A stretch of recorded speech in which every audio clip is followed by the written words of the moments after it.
Case D-426394, Woolard versus Clemens. This is defendant's motion to compel discovery. Can I have appearances, please?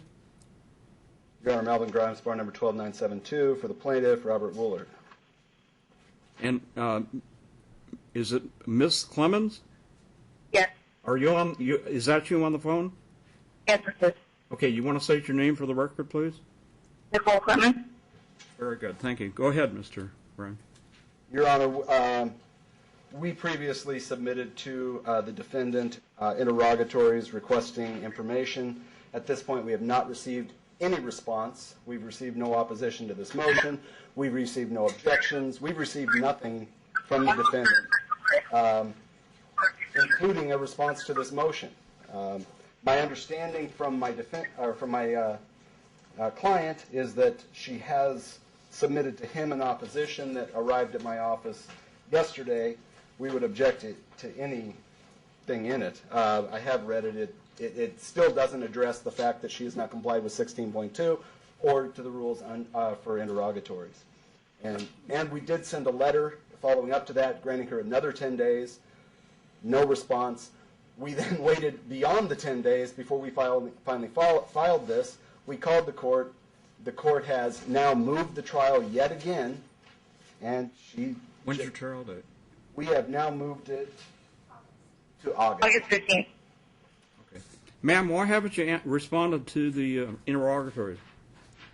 I actually received one letter in the mail, and then I received the whole packet when they filed the motion, and when I received that packet, I received a letter in it that said that I had to respond to it or a motion would be filed. I honestly did not think I had to respond to the letter.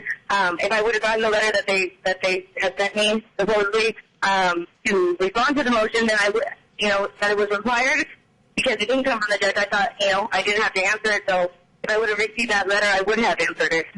But I never received that. So the letter that came in the packet that said that it was a statute NRS. I'm sorry, whatever it actually was that I was required to respond to. Are you saying you did not receive the interrogatories? I received the interrogatories. I didn't receive the letter that stated that I had to answer them, so I was unaware that it was an actual statute. That was I guess my fault. I don't know why I'm not a lawyer. But I also don't. I responded to this actual motion. I mailed it last week Friday, responding to the whole motion, and with my response to why I think those questions, some of them are very unnecessary and especially pertaining to my child custody case. Well, it's not up to you, ma'am, to decide what's necessary or unnecessary. Unless you object to an interrogatory, you have to answer it, because now you have gone beyond the time limit within which to respond to them. All objections will be waived, and I will require that you file answers to the interrogatories that were served upon you.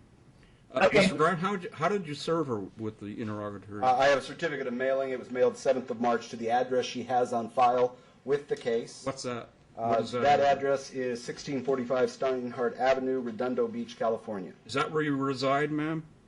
Correct. I received the interrogatories. I did not receive the letter stating the statute and that I would be that the motion would be filed or anything. But yes, I did receive the interrogatories. Okay.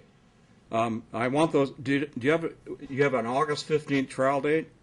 Okay. I want responses to those interrogatories served upon the plaintiff's counsel no later than close of business 2 weeks from today, which would be the June 20th. June 20th. Do you understand that, ma'am?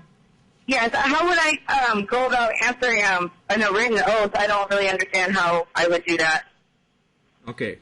And I'm also going to order a self-executing order that should you not respond to all of the interrogatories no later than close the business on June 20th, your answer will be stricken and a default entered. Okay? Okay. Yes, sir. I don't.